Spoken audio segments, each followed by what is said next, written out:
Hey, everybody, it's Craig Syracusa from Walk in Faith. I'm sitting down with Isaac Hernandez, who is the general manager of Parables. Isaac, thank you so much. Now, was it California, SoCal, where are you? I'm in Southern California. It's actually a little small town called Rialto, which is right smack dab in the middle of between LA and Palm Springs.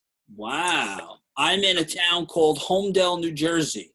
It's I think there's a total population of about 10,000 people and about 6,000 cows. So it's interesting town. But first off, I'm just curious, how's the weather? We've gotten a really bad rainstorm today.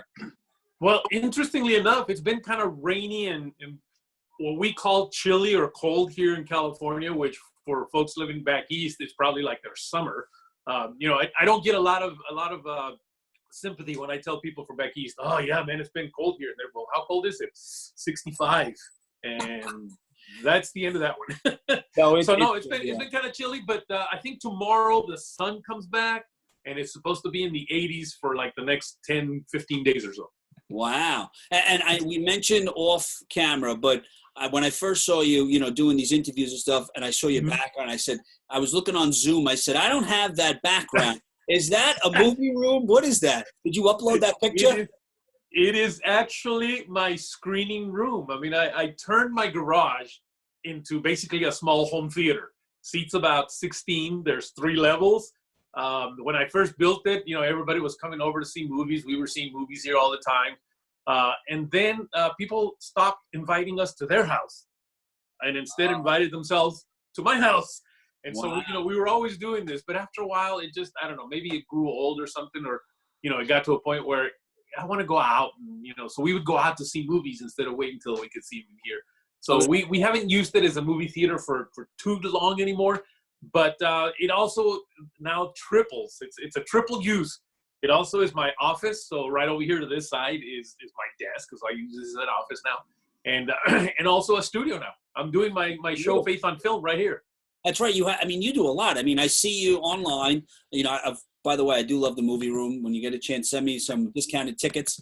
But I see you, doing interviews. You're running a network. You're also, the piano. I didn't realize that you're what a beautiful voice you have. Oh, you've seen those. Impressed. Oh, you're like a quadruple threat. Tell us some more. First of all, in case people aren't familiar with Parables, tell us a little bit about Parables. How did you get involved in Parables? I know you also have an interesting past. It was at TBN, right? Yes. Yeah, I've been involved in Christian TV for, oh my goodness, what is it, 40-something, 50 years? I don't even know anymore. Since I was like 17, I started volunteering at Trinity Broadcasting. Back then it was, I think when I started volunteering, it was one station. They called it a network, but it was really just one station. Then it grew to 2, then it grew and grew till it's just, obviously the biggest network in the world. But, oh, look at this. Hey, that's what my son does. I'm doing a TV show here, so isn't it amazing now that, it used to be in a studio and everybody was kept out and quiet. Nowadays, you do it from your theater, home office, whatever, and anybody can walk in. I know. My son will be up here in a minute. Yeah, this quarantine, these are my grandkids. This quarantine has turned my house into basically a daycare center. So I worked at TBN for many, many, many years. The last few years that I was working there, my job was basically to go find movies to put on the network. And as I was doing that, I realized that there was a really big need and a desire for people to watch basically what I call healthy entertainment, or entertainment that's not bad for you as a Christian. But there was no place where they could go see these movies. So I thought, man, we need a network of some sort that's just about movies, because most Christian networks were really more just preachers, whether it be televangelists or just Bible teachers or whatever. And so I'm like, we need a place where people can watch these other kinds of programs, which would be movies, documentaries, reality shows, you name it. So I started to talk about that to people, and eventually met up with the gentleman who's now my boss, who said, hey, I think that's a good idea. Let's start a network. And that's how it all started. That was like 11 years ago.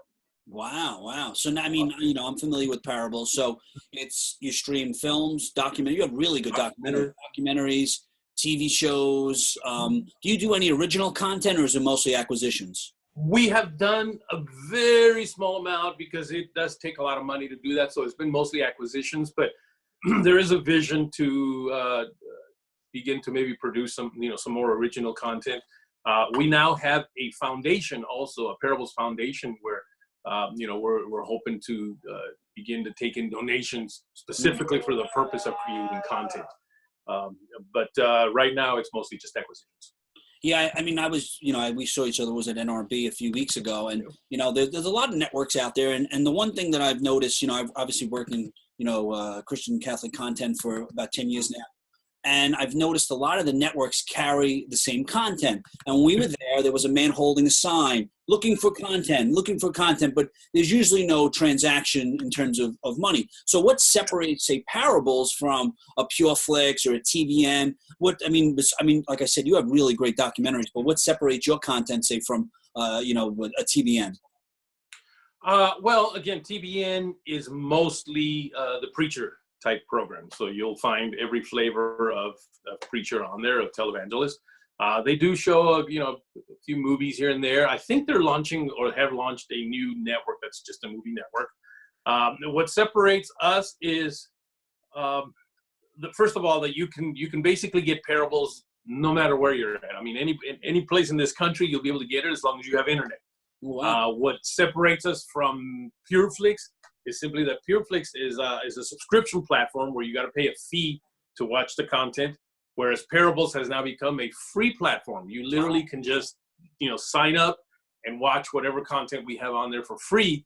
The only thing is that there will be commercials that'll pop in from time to time. And the reason we did that is because people, for the most part, don't really want to pay anymore for too many subscriptions. They'll probably do 3, maybe 4 at the most, and unfortunately, they tend to choose some of the bigger ones like Netflix and now Disney Plus and all that. And then if they choose another 3rd or 4th one, then they might choose one of us. But for the most part, it just wasn't turning out good. So we decided, let's make it free. Everybody can come watch, and hopefully we can then get revenue from advertisers.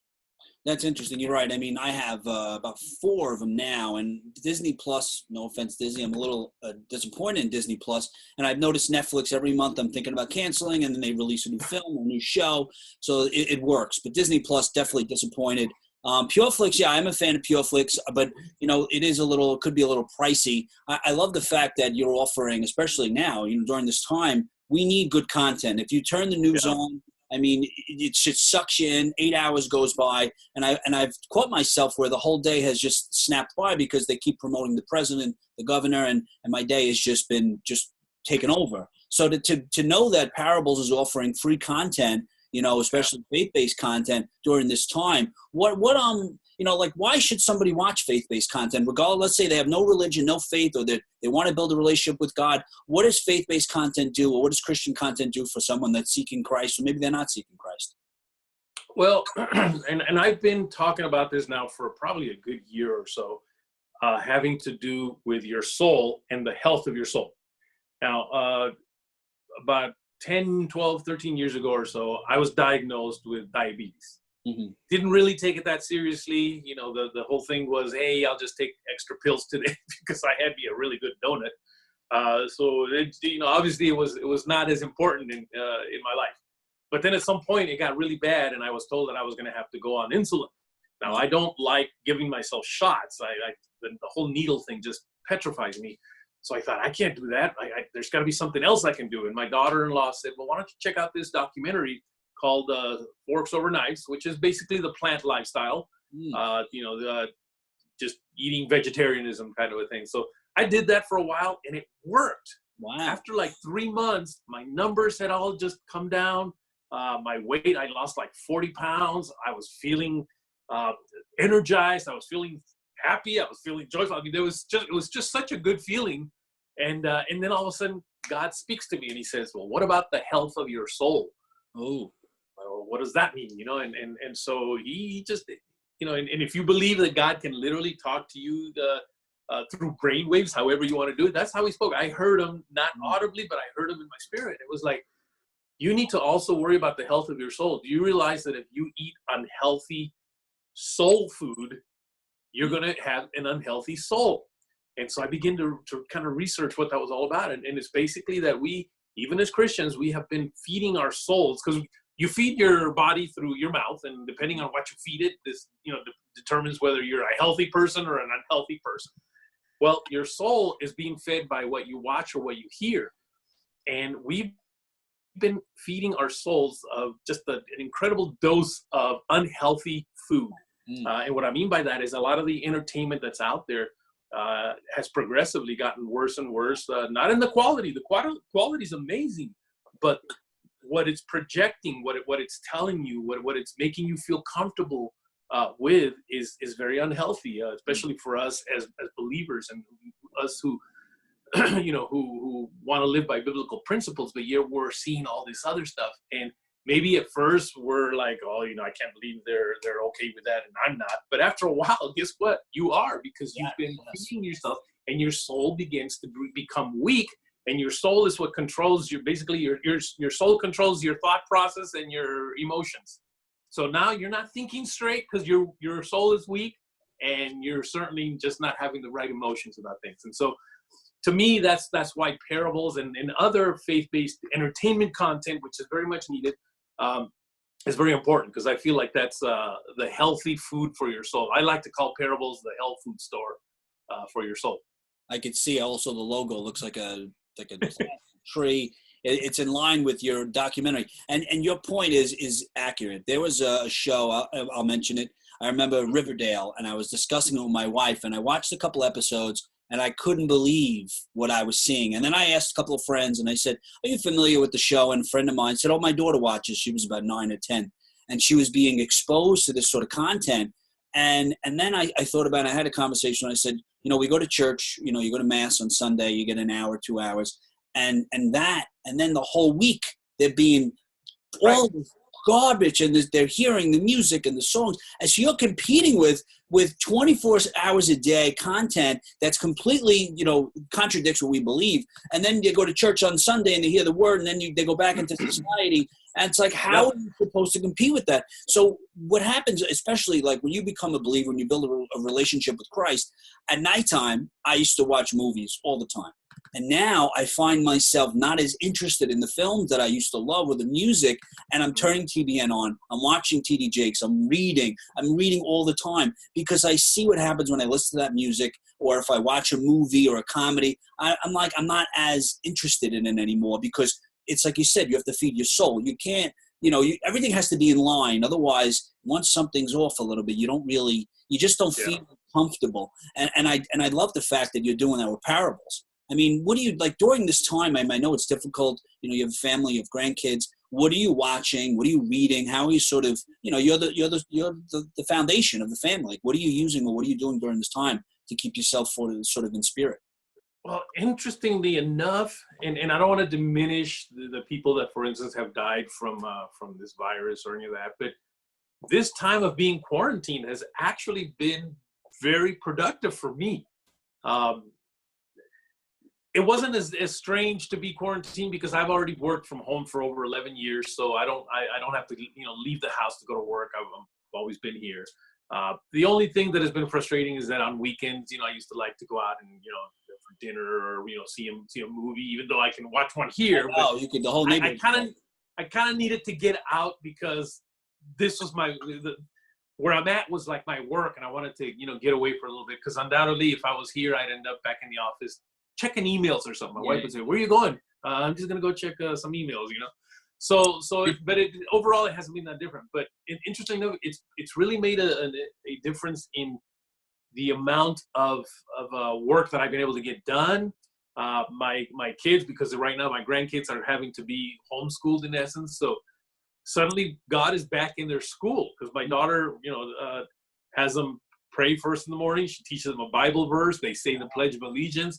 I mean, there's a lot of stuff that wasn't happening in schools anymore that is happening again. So this has been a good thing.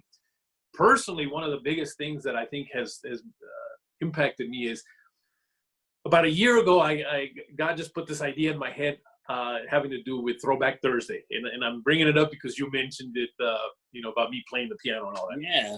He gave me this idea about Throwback Thursday. I don't know if you're familiar with what Throwback Thursday is, but it's basically on Facebook, where on Thursdays people post a picture of themselves when they were young or whatever, and here I, it's Throwback Thursday, here I am in high school or something. and God just said, how about if you do something different? Instead of posting a picture of when you were young, I was going to say young and handsome, but he didn't really say that. I just added that myself. That's all right. He said, why don't you post a song that you grew up with? Because I grew up in the church. Why don't you post a song from way back then, which we're talking about, 50, 60 years ago. And then we were doing songs from maybe 50 years before that. So it was basically hymns and old time choruses. So I thought, great idea, and I even started to do the music. This is last year. And then again, got busy, with work and with everything that I do. And then it kind of went by the wayside.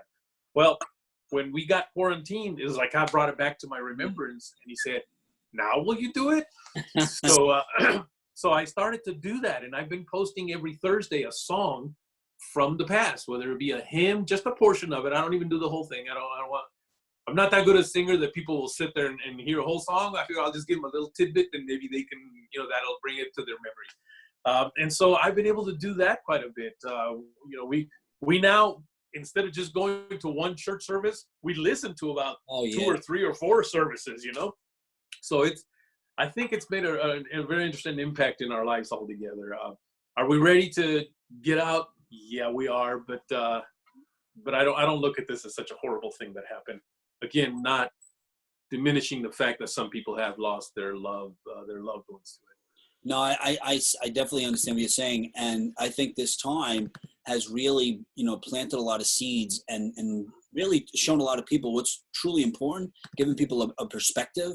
And I've been watching Mass, listening to podcasts every day on Sunday, at least 3 Masses, just to get different perspectives and homilies.